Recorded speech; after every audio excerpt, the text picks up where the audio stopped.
નમસ્કાર, ન્યૂઝ ફોકસમાં હું પ્રાપ્તિ પંડ્યા આપનું સ્વાગત કરું છું। ન્યૂઝ ફોકસની શરૂઆત કરીએ આજના મુખ્ય સમાચારથી। વિધાનસભામાં હોમગાર્ડના જવાનો, આશા વર્કરો, સહાયક અધ્યાપકોના વેતનમાં વધારો કરતી પ્રજાલક્ષી જાહેરાત કરતા નાણામંત્રી નીતિન પટેલ। 4 વિકાસલક્ષી વિધેયકો વિધાનસભામાં રજૂ। ચર્ચા બાદ કાયદો બનશે। કોંગ્રેસી ધારાસભ્યોને સવારના સત્ર માટે સસ્પેન્ડ કરાતા રોષે ભરાયેલા વિરોધ પક્ષના નેતા। ગુજરાત વિધાનસભામાં સ્વનિર્ભર શાળા ફી નિયમન સુધારા વિધેયક બિલ થયું પસાર। સીબીએસઈ તથા ઇન્ટરનેશનલ સહિત તમામ બોર્ડને ફી નિયમન સુધારા બિલ લાગુ પડશે તેમ જણાવતા શિક્ષણ મંત્રી ભૂપેન્દ્રસિંહ ચુડાસમા।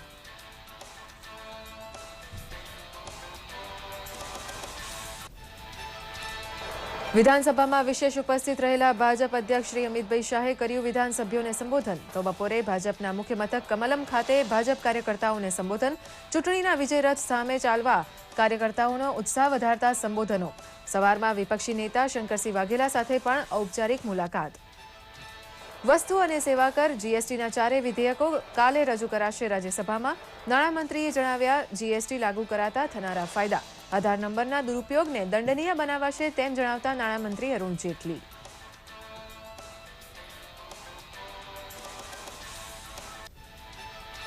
જીએસટી બિલ લોકસભામાં પસાર થતા ગુજરાતના વેપાર ઉદ્યોગને નવું બળ મળશે તેમ જણાવતું ચેમ્બર ઓફ કોમર્સ સરકારના નિર્ણયને વધાવે છે વેપારી આલમ।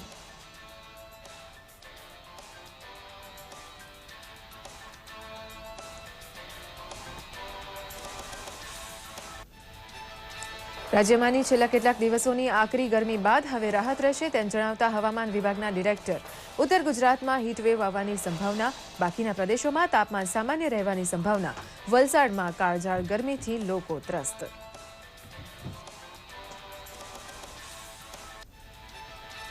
જૂનાગઢના ખેડૂતે કોઠાસૂઝથી વિકસાવી ગાજરની ગુણવત્તાવાળી જાત। કેરોટીન અને આયનથી ભરપૂર મધુવન ગાજરની વિશિષ્ટતા છે તેનો લાલ ચટક રંગ।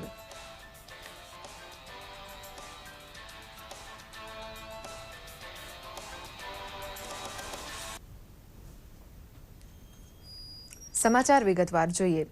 વિધાનસભામાં આજે પ્રશ્નોત્તરી કાળ દરમિયાન કૃષિ અને ઉર્જા, જળસંપત્તિ તથા સ્વતંત્ર હવાલા તથા આંતરિક પ્રશ્નોત્તરીમાં 26 થી 35 આંતરિક યાદીઓ રજૂ કરવામાં આવી હતી।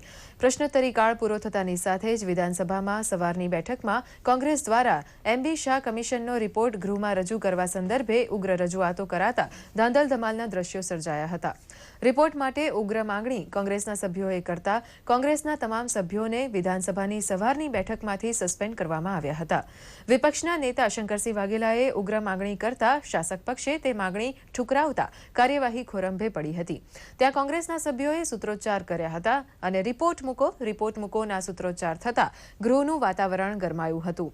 આખરે કાયદા મંત્રી પ્રદીપસિંહ જાડેજાએ તમામને સવારની સભામાંથી સસ્પેન્ડ કરવાની દરખાસ્ત મૂકી હતી, જેને અધ્યક્ષે માન્ય રાખી હતી અને તમામ કોંગ્રેસના સભ્યોને 1 દિવસ માટે ગૃહની કાર્યવાહીમાંથી દૂર કર્યા હતા। દરમિયાન ઉપમુખ્યમંત્રી શ્રી નીતિન પટેલે કેટલીક પ્રજાલક્ષી રાહતોની જાહેરાતો કરી હતી, તો વિપક્ષી નેતા શંકરસિંહ વાઘેલાએ પણ નિવેદન કર્યું હતું। અને જે કર્મચારીઓ માટે જે વધારો કર્યો છે એમાં હોમગાર્ડ માટે લગભગ 37 કરોડ રૂપિયાનો સરકારને બોજો વધશે।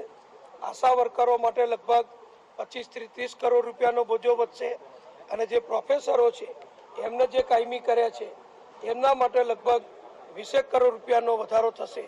એટલે લગભગ 60 થી 70 કરોડ રૂપિયાનો सरकार की तिजोरी पर आजनी छूटछाटों थी बोझो पड़से। हमारे वी बलवंत सिंह जी ने विरोध कहा स्पीकर को कि आप एक ही सब्जेक्ट का ये प्रस्ताव होना चाहिए, दुनिया भर के प्रस्ताव डिटेल में इतने विभाग की इसमें बात नहीं होनी चाहिए। फिर भी स्पीकर की ऑफिस से जवाब आया कि ये तो गुजरात की डेवलपमेंट की बात है और डेवलपमेंट की बात तो एक रही, लेकिन जो भाषण था ऑल इंडिया पार्टी बीजेपी के अध्यक्ष का वो एक राजकीय मंच बन गया। વિધાનસભા ગૃહમાં શિક્ષણ મંત્રી ભૂપેન્દ્રસિંહ ચુડાસમા દ્વારા રજૂ કરાયેલી ફી નિયમન સુધારા બિલ પસાર થતા બેફામ પૈસા વસૂલતા સંચાલકો પર લગામ લગાવાઈ છે। આ બિલ હેઠળ સરકારે નક્કી કરેલી ફી જ શાળાઓ લઈ શકશે। સરકારે પ્રાથમિક વિભાગમાં વાર્ષિક 15,000, માધ્યમિક વિભાગમાં 25,000 અને ઉચ્ચતર માધ્યમિક વિભાગમાં 27,000 ફી નિર્ધારિત કરી છે। આ બિલ સીબીએસઈ અને ઇન્ટરનેશનલ સહિત તમામ બોર્ડને લાગુ પડશે। મહત્વનું છે કે સરકાર દ્વારા આ બિલ પસાર કરાતા હવે તેજસ્વી વિદ્યાર્થીઓ પોતાની પ્રતિભાના જોરે અભ્યાસ કરી શકશે, નહીં કે પૈસાના જોરે। કહ્યું છે 15,000 ને લે છે 17,000, તો અમે કાયદેસરની કાર્યવાહી કરીશું. 5 લાખ, 10 લાખ, પહેલી ભૂલે 5 લાખ, બીજી ભૂલે 10 લાખ અને ત્રીજી ભૂલે માન્યતા રદ થાય ત્યાં સુધીના પગલાં અમે ભરીશું. આ વર્ષે જેણે ફી 17-18ના સત્રની ફી, વર્ષની ફી જેણે ભરી દીધી હશે, તો એમને આગામી સત્રથી મજરે આપવા માટેની જોગવાઈ પણ આ બિલમાં છે. ઉત્તર પ્રદેશમાં વિજય મેળવ્યા બાદ ગઈકાલે અમદાવાદ આવેલા ભાજપના રાષ્ટ્રીય અધ્યક્ષ અને નારણપુરા વિધાનસભાના ધારાસભ્ય એવા અમિત શાહે આજે વિધાનસભામાં હાજરી આપી હતી. તેઓ વિધાનસભા સંકુલમાં પ્રવેશતાની સાથે જ ભાજપના મુખ્યમંત્રી, અન્ય મંત્રીઓ અને ધારાસભ્યોએ તેમને પુષ્પગુચ્છથી આવકાર્યા હતા.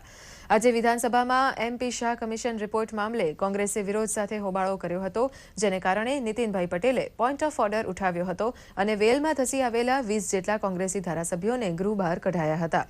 વિધાનસભામાં આવતા પહેલા અમિત શાહે મુખ્યમંત્રી સાથે બેઠક યોજી હતી અને ધારાસભ્યો સાથે પણ મીટિંગ કરી હતી.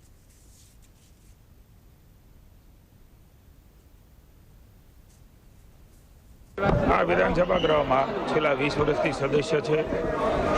મંત્રીશ્રીના અનેક હોદ્દાઓ, સંસદીય મંત્રીના હોદ્દાઓ એમણે આ વિધાનસભાની અંદર સુપેરે નિભાવ્યા છે, રાજ્યમાં નિભાવ્યા છે. આજે ગૌરવ છે કે સદનના એક સભ્ય તરીકે ભારતીય જનતા પાર્ટી રૂલિંગ પાર્ટીના રાષ્ટ્રીય અધ્યક્ષ, દુનિયાની સૌથી મોટી પાર્ટીના એ ભારતના અધ્યક્ષ છે, ત્યારે સ્વાભાવિક છે ગૌરવ હોય. વિધાનસભા ચાલી રહ્યું છે, ગૃહ ચાલી રહ્યું છે, ત્યારે એક સભ્ય તરીકે હાજરી આપવા અને કાર્યવાહીમાં ભાગ લેવા માટે આવે છે, ત્યારે તમામ ધારાસભ્યશ્રીઓ આનંદમાં છે. ગુજરાત વિધાનસભા ચૂંટણીના પડઘમ વાગવાના શરૂ થઈ ગયા છે. તે વેળાએ ભાજપા રાષ્ટ્રીય અધ્યક્ષ અમિત શાહ 2 દિવસની ગુજરાતની મુલાકાતે હતા. આજે શ્રી કમલમ કોબા ખાતે અપેક્ષિત સંગઠનના સભ્યો સાથે તેમણે મીટિંગ કરી હતી અને કાર્યકર્તાઓને વિજયના વિશ્વાસ સાથે ચૂંટણીમાં ઉતરવાની હાકલ કરી હતી.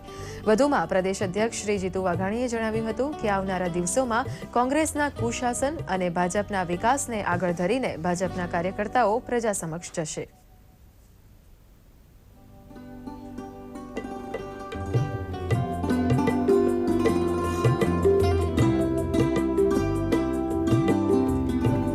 કેવી રીતે આ વિકાસની દિશા આવે, આ ભારતીય જનતા પાર્ટીના શાસનમાં કર્યું છે. આ પણ વાત આદરણીય અમિતભાઈ શાહે કરી છે, એ લઈને જવાના છીએ. પણ કોઈએ ગુજરાતમાં કોંગ્રેસે કરેલા પાપ, એના કુકર્મો એ ગુજરાતની જનતા ક્યારેય ભૂલી ન શકે. સલામતી, સમૃદ્ધિ અને શાંતિ એ માત્ર ને માત્ર ભારતીય જનતા પાર્ટીના શાસનમાં આવી છે. એની અનુભૂતિ કરે છે ત્યારે કોંગ્રેસ આ પ્રકારના આક્ષેપો જે કરે છે એ બેબુનિયાદ છે. જ્યારે પણ કોંગ્રેસને એ માહિતી જોતી હોય તો ભારતીય જનતા પાર્ટી એ આપવા માટે તૈયાર છે કે કેવી રીતે ક્યાં ક્યાં તબક્કે એ સર્વાંગી સમાજનો વિકાસ એ ગુજરાતમાં ભાજપે કર્યો છે. નોંધનીય છે કે આજે શ્રી અમિત શાહે ગાંધીનગર ખાતે વિરોધ પક્ષના નેતા શંકરસિંહ વાઘેલા સાથે શુભેચ્છા મુલાકાત કરી હતી. જીએસટીના માધ્યમથી 29મી માર્ચ 2017 ભારતનું સંઘીય માળખું ફરી એક વખત મજબૂતીથી સામે આવ્યું. સરકારની કોશિશ છે કે જીએસટીના માધ્યમથી સમગ્ર દેશમાં એક સમાન વેરાની પ્રથા લાગુ થાય. આથી તેના કેટલાક ફાયદા ગણાવવામાં આવ્યા છે.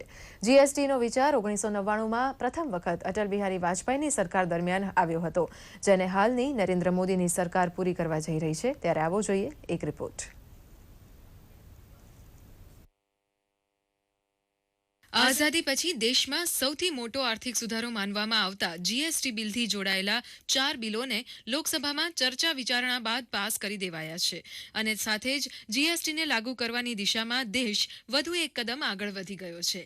જીએસટીથી જોડાયેલા આ 4 બિલને રાજ્યસભામાં રજૂ કરવામાં આવશે. સતત ચાલેલી 7 કલાકની ચર્ચા બાદ નાણામંત્રી અરુણ જેટલીએ મોંઘવારી વધવા અને રાજ્યોના અધિકારમાં કાપ આવતા અને તેમાં નુકસાનથી જોડાયેલા બધા આક્ષેપોને ફગાવી દીધા હતા. પીએમએ બિલ પાસ થતાં ટ્વીટ કરીને દેશને શુભેચ્છા પાઠવી. દેશના સૌથી મોટા આર્થિક સુધારાને 1 જુલાઈથી લાગુ કરવાની પ્રક્રિયા હવે અંતિમ ચરણમાં છે. તેની સાથે જોડાયેલા 4 બિલો પર સંસદમાં ચર્ચા થઈ હતી. સત્તાપક્ષ તથા વિપક્ષે પોતાના વિચારો વ્યક્ત કર્યા.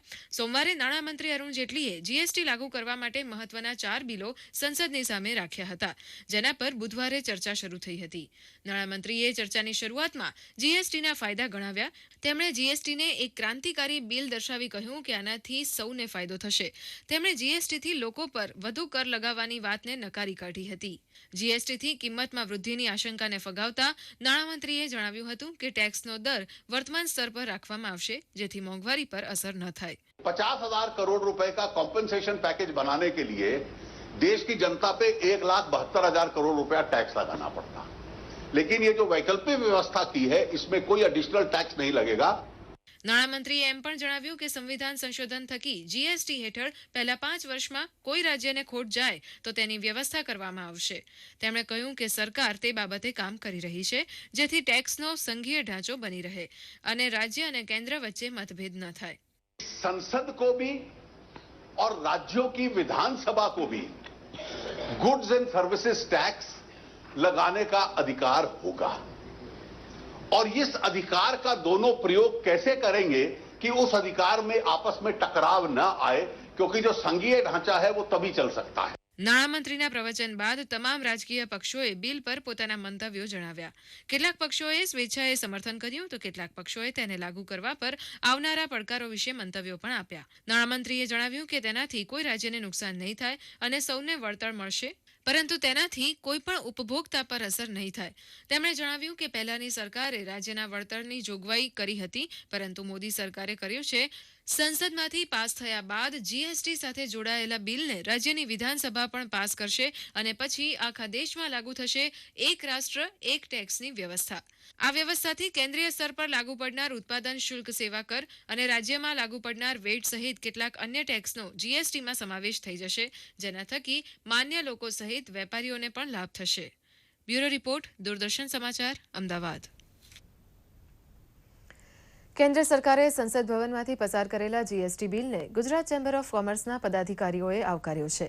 તેમણે જણાવ્યું કે આ બિલથી ગુજરાતના વેપાર ઉદ્યોગને નવું બળ મળશે, તેમજ દેશના અન્ય રાજ્યોમાં પણ વેપાર કરવામાં સરળતા રહેશે.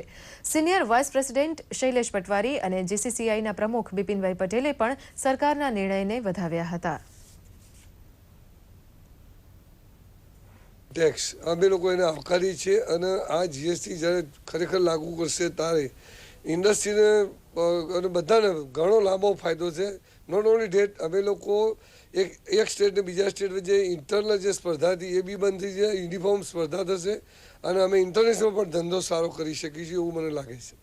ટ્રેડ અને ઇન્ડસ્ટ્રીમાં આનું પૂરેપૂરું કેવી રીતે એનું કોમ્પ્લાયન્સ કરવાનું છે એને માટે સેમિનારો રાખવાનું નક્કી કર્યું છે.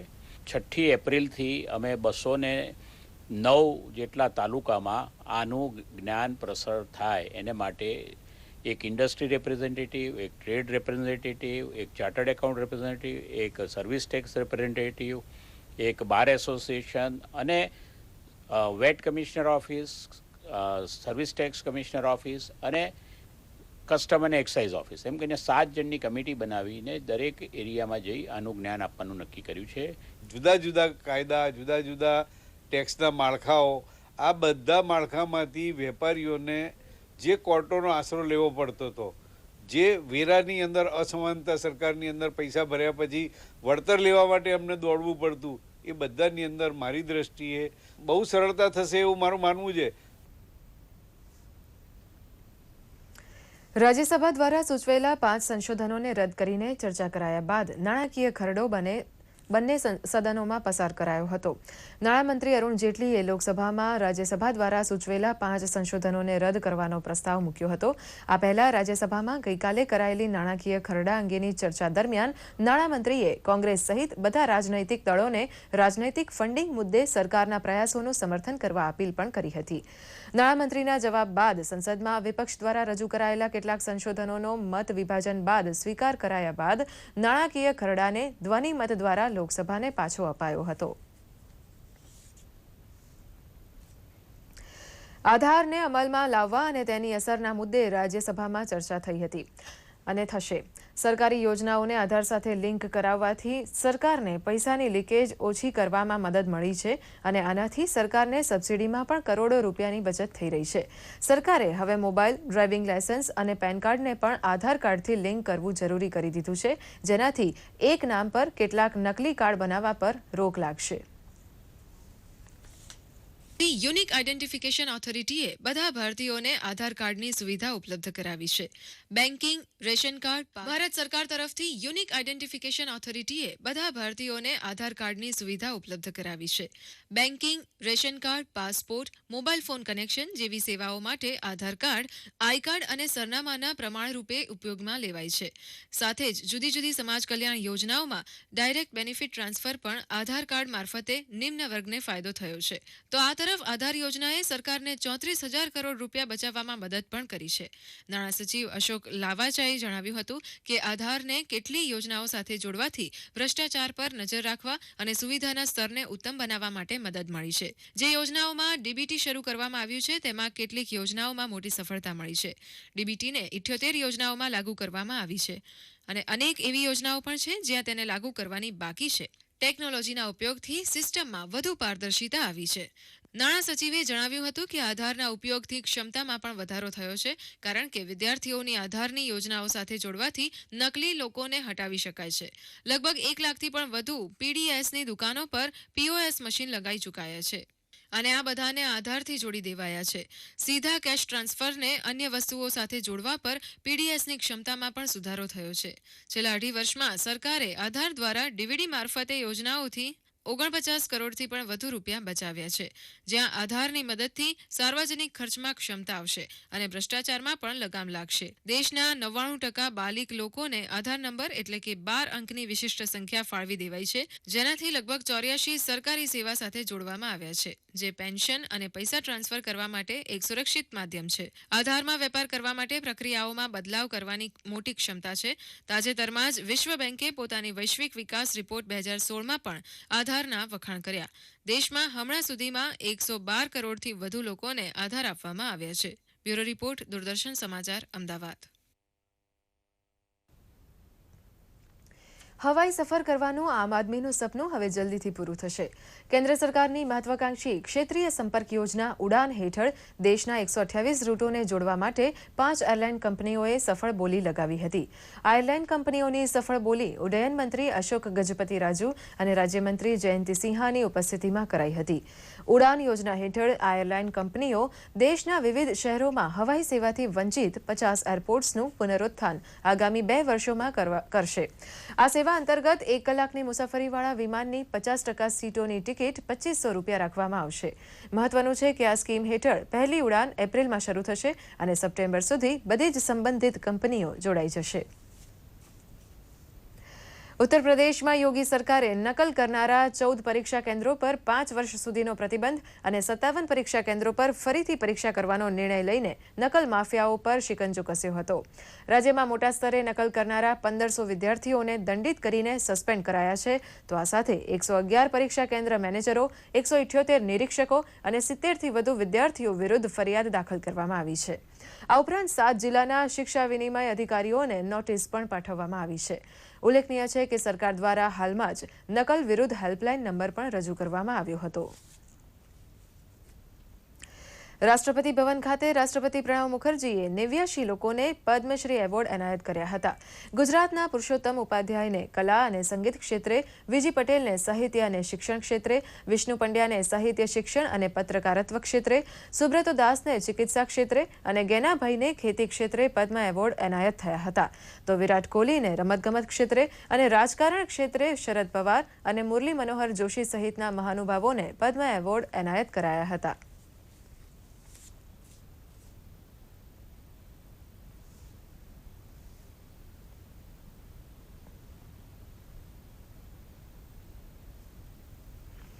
છેલ્લા 2-3 દિવસથી રાજ્યમાં લોકોને ગરમી ભારે આકરી લાગી રહી છે અને હવે તેમાં રાહત થશે તેમ હવામાન વિભાગના વૈજ્ઞાનિક ડોક્ટર શ્રીમતી મનોરમા મોહંતીએ જણાવ્યું હતું. હવામાન વિભાગના જણાવ્યા અનુસાર આગામી 24 કલાક દરમિયાન માત્ર ઉત્તર ગુજરાતમાં જ હીટવેવ આવવાની સંભાવના છે, જ્યારે રાજ્યના બાકીના પ્રદેશોમાં તાપમાન સામાન્ય રહેવાની સંભાવના છે. સમગ્ર ગુજરાત રાજ્ય ગરમીમાં શેકાઈ રહ્યું છે, ત્યારે વલસાડ જિલ્લો પણ તેમાંથી બાકાત નથી. દર વર્ષની સરખામણીએ આ વર્ષે ઉનાળાની શરૂઆતમાં જ 40 ડિગ્રીએ પહોંચેલા રેકોર્ડ બ્રેક પારાએ વલસાડવાસીઓને બેહાલ કર્યા છે. ગરમીથી બચવા લોકો લીંબુ પાણી, શેરડીનો રસ અને આઈસ્ક્રીમનો સહારો લઈ રહ્યા છે, તો કેટલાક લોકો મોં પર મુકાની બાંધવા કે છત્રીનો સહારો લેતા પણ થઈ ગયા છે. આ અંગે સ્થાનિક રહેવાસીએ જણાવ્યું હતું કે આકાશમાંથી વરસી રહેલા આગન વર્ષામાં જો સરકાર દ્વારા લીંબુ શરબત સહિતના સાત્વિક પીણા જાહેર પ્રજા માટે પીરસાય તો ખૂબ જ ઉપયોગી થઈ પડશે.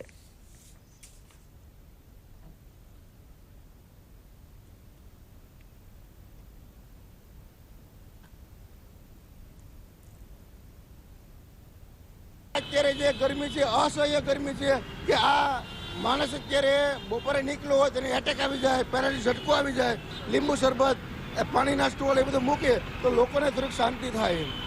અત્યારે ગરમી બહુ પડે છે અને આવી ગરમી અમે કોઈ વાર જોઈ નથી, સહન પણ નહીં થાય એવી ગરમી છે. એટલે રસ્તે અમે આવીએ તો ઠંડા પાણી કે પીવું પડે ને એટલા માટે જ અમે છોકરા જોડે આવ્યા છે કે આઈસ્ક્રીમ અહીંયા બેસીને ખાધી છે. જૂનાગઢના ખામધ્રોળ ગામના ખેડૂત વલ્લભભાઈ મારવાણીયા વર્ષોથી ગાજરની ખેતી કરતા આવ્યા છે. તેમણે વર્ષો પહેલા કોઠાસૂઝથી ગાજરની એક એવી ગુણવત્તાવાળી ગાજરની જાત વિકસાવી જેના થકી લોકો ગાજરની ખેતીમાં મબલક પાક મેળવી કમાણી કરી રહ્યા છે. શું છે તેમના આ ગાજરની ખાસિયત અને આ ગાજરની જાતને તેમણે શું નામ આપ્યું છે, આવો જોઈએ આ ખાસ રિપોર્ટમાં.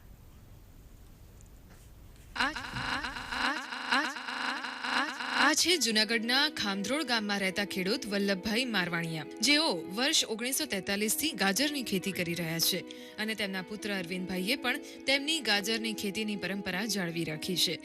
જે તે સમયે ગાજરને પશુ આહાર ગણીને લોકો અવગણતા હતા, ત્યારે શાકભાજી બજારમાં ગાજરને વલ્લભભાઈ લાવ્યા અને લોકોને ગાજરના ગુણોથી વાકેફ કર્યા. તેમણે વિકસાવેલા ગાજરની વાત કરીએ તો વર્ષ 1980માં તેમણે કોઠાસૂઝથી ઉચ્ચ ગુણવત્તાવાળા ગાજરના બીજનું ઉત્પાદન કર્યું, જેને તેમણે મધુવન ગાજર બીજ નામ આપ્યું. શા માટે વલ્લભભાઈએ તેનું નામ મધુવન રાખ્યું, સાંભળીએ તેમના પુત્ર પાસેથી.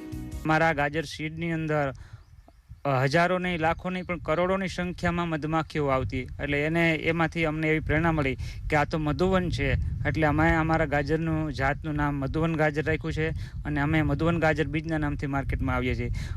આ બીજ ઉત્પાદને સૌરાષ્ટ્ર, કચ્છ, ગુજરાતના સીમાડા વટાવી દીધા છે અને પૂરા દેશમાં તેનું વાવેતર થઈ રહ્યું છે. આ મધુવન લોકમાતા તરીકે જાણીતી નર્મદા નદીની પરિક્રમાની શરૂઆત ચૈત્ર માસમાં શરૂ થઈ ગઈ છે. પવિત્ર નર્મદા નદીની ઉત્તરવાહિની પરિક્રમાનો નર્મદા નદી કિનારે આવેલા રામપુર ગામ પાસે આવેલા કીડી મંકોડી ઘાટથી પ્રારંભ થતા સાધુ સંતો અને સંસારીઓ પોતાના બાળકો સાથે પરિક્રમામાં જોડાઈ રહ્યા છે. માર્કંડ ઋષિ દ્વારા આ પરિક્રમા શરૂ કરવામાં આવી હતી અને ત્યારથી આ પરિક્રમા ચાલુ છે.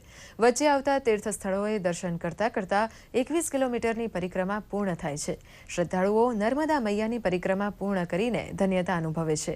આ પરિક્રમા 1 મહિનો સુધી ચાલે છે.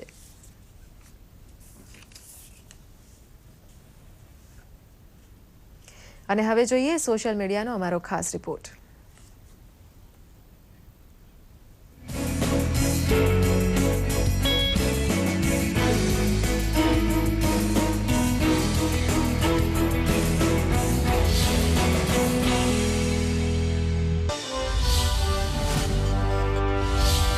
પ્રધાનમંત્રી નરેન્દ્ર મોદીએ રાજસ્થાનના સ્થાપના દિવસ નિમિત્તે ટ્વિટર પર રાજસ્થાનની પ્રજાને શુભેચ્છા પાઠવી હતી. તો ગુજરાતના ગૌરવશાળી સ્વાતંત્ર્યવીર શ્યામજી કૃષ્ણ વર્માની પુણ્યતિથિને યાદ કરતા પ્રધાનમંત્રી તેમજ મુખ્યમંત્રી વિજય રૂપાણીએ પણ ટ્વીટ પર શ્રદ્ધાંજલિ પાઠવી હતી. ગુજરાત સરકારે મહિલા સશક્તિકરણ માટે પ્રતિબદ્ધતા વ્યક્ત કરતા મહિલા કલ્યાણ માટે ખાસ જેન્ડર બજેટ હેઠળ 56,491.89 કરોડની ફાળવણી કરી છે, જેમાં સબળા યોજના, કિશોરી શક્તિ યોજના, મા યોજના અને મા વાત્સલ્ય યોજના જેવી અનેકવિધ યોજનાઓનો સમાવેશ કરાયો છે. તો ધોરણ 9 થી 12 અને સેલ્ફ ફાઇનાન્સ મેડિકલ કોલેજની વિદ્યાર્થીનીઓને મફત શિક્ષણ અને આંગણવાડી કાર્યકરો અને હેલ્પરોને વીમા સુરક્ષા કવચ પણ અપાશે. કેન્દ્ર સરકારની અતિ મહત્વની યોજના સ્વચ્છ ભારત અભિયાન માટે દેશભરમાં સ્વચ્છતા ઝુંબેશ ચલાવવામાં આવી રહી છે. ત્યારે મહારાષ્ટ્ર મેરીટાઈમ બોર્ડ દ્વારા રેતી કલાની તાલીમ અને બીચ સફાઈ અંગેની ડ્રાઈવ આયોજિત કરાઈ હતી. જે અંગે વિદ્યાર્થીઓમાં જબરજસ્ત પ્રતિભાવ જોવા મળ્યો હતો. તો આ ડ્રાઈવમાં આંતરરાષ્ટ્રીય રેતશિલ્પી સુદર્શન પટનાયક પણ હાજર રહીને વિદ્યાર્થીઓને પ્રોત્સાહિત કરતા જોવા મળ્યા હતા. આ અંગેનો ટ્રેન્ડ પણ ટ્વિટર પર #નિર્મલ સાગર તટ અભિયાનથી જોવા મળ્યો હતો. લોકોએ પણ તેને ખૂબ જ બિરદાવ્યું હતું. વિતેલા જમાનાની પ્રખ્યાત બોલિવૂડ અભિનેત્રી રવીના ટંડનની અપકમિંગ મૂવી માતૃનું ટ્રેલર રિલીઝ થઈ ગયું છે. આ ફિલ્મમાં મહિલાઓ પર થતી હિંસા અને તેમને ન્યાય અપાવવામાં સિસ્ટમની નિષ્ફળતા અંગે વાત કરવામાં આવી છે. ડિરેક્ટર અખ્તર સઈદની આ ફિલ્મમાં રવીના ટંડન ઉપરાંત અનુરાગ અરોરા, શૈલેન્દ્ર ગોયલ, મધુર મિત્તલ અને દિવ્યા જગદલે પણ મહત્વની ભૂમિકા ભજવી રહ્યા છે. માત્ર 21 એપ્રિલ 2017ના રોજ રિલીઝ થશે. अजीब बात है, पैटर्न बनता जा रहा है. जहाँ भी आप जाती हैं लोग मर भी पाए. जान तो उस रात को भी गई थी. विद्या, तुम जो कुछ भी कर रही हो, just stop it, okay? Just stop it. कोई ऊंची पहुंच का मर गया क्या? जिस रास्ते पर आप चल रही हैं सही. દર્શક મિત્રો, આ સાથે જ આજનો ન્યૂઝ ફોકસ કાર્યક્રમ અહીં સમાપ્ત થાય છે. નમસ્કાર.